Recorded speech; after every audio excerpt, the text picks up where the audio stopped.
Assalamualaikum warahmatullahi wabarakatuh. Perkenalkan nama saya Chandra Diansyah, NIM saya di 0547784426 dari Prodi Teknologi Pendidikan UP BCC Surakarta. Di sini saya akan menyimpulkan materi pembelajaran pertemuan 1 sampai pertemuan 7. Teknologi pendidikan. Bidang teknologi pendidikan lahir karena para praktisi pendidikan ingin membuat pembelajaran lebih efektif dan efisien. Teknologi pendidikan sendiri bukan sekedar tentang media, melainkan sebuah metodologi yang berfokus pada studi dan praktek etis dalam memfasilitasi belajar dan meningkatkan kinerja melalui penciptaan, penggunaan, dan pengelolaan proses dan sumber daya teknologi secara tepat guna, yang itu menurut ICT 2008. Pendidikan jarak jauh atau PJJ. PJJ muncul sebagai pendekatan pendidikan lain di samping pendekatan konvensional tatap muka yang pada mulanya dikenal sebagai pendidikan korespondensi. PJJ dapat dijadikan oleh pemisah pengajar dan pembelajar, dan keberhasilannya ditentukan oleh komunikasi dua arah atau lebih melalui penggunaan media secara ekstensif. Variasi praktik dan mediasi menyoroti bahwa variasi belajar dalam PJJ dapat diidentifikasi melalui variasi penggunaan teknologi dan pendekatan konsep-konsep seperti online learning, cyber learning, virtual learning, dan blended learning. Nah, pada inisiasi 4 menekankan bahwa teknologi pendidikan sangat bergantung pada pendekatan sistem.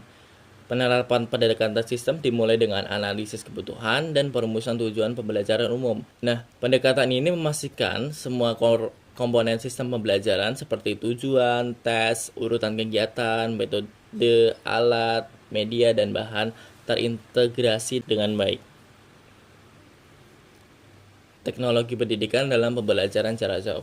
Teknologi pendidikan berperan mendesain dan mengembangkan kualitas pendidikan secara sistematik dan sistemik. TIK Revolusi Industri 4.0 mengembangkan sistem peluncuran PJJ untuk tujuan yang bersifat kognitif.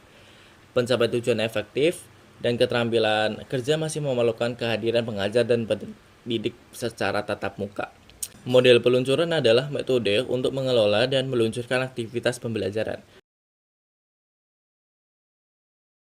Karakteristik bahan pembelajaran PJJ.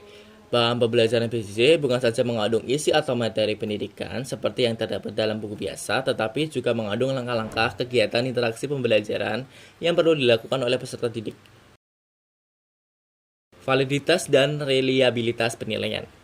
Siklus teknologi pendidikan ditutup dengan penilaian benar. Sebuah tes bisa dianggap tidak valid jika tidak mengukur pengetahuan, keterampilan fisik, dan atau sikap yang terkandung dalam tujuan pembelajaran yang dimaksudkan untuk diukur. Yes, intinya adalah teknologi pendidikan adalah sistem yang memastikan PJJ itu goal-oriented dan etis. Kita sebagai mahasiswa harus sadar bahwa setiap elemen dari bahan ajar, media, TIK, sampai tes sudah dirancang secara sistematik.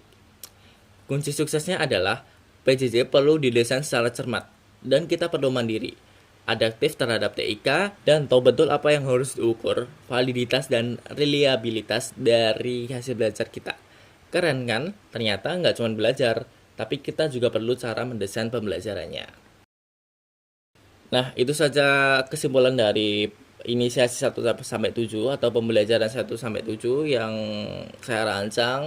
Kurang lebihnya saya mohon maaf. Sekian. Wassalamualaikum warahmatullahi wabarakatuh. Terima kasih.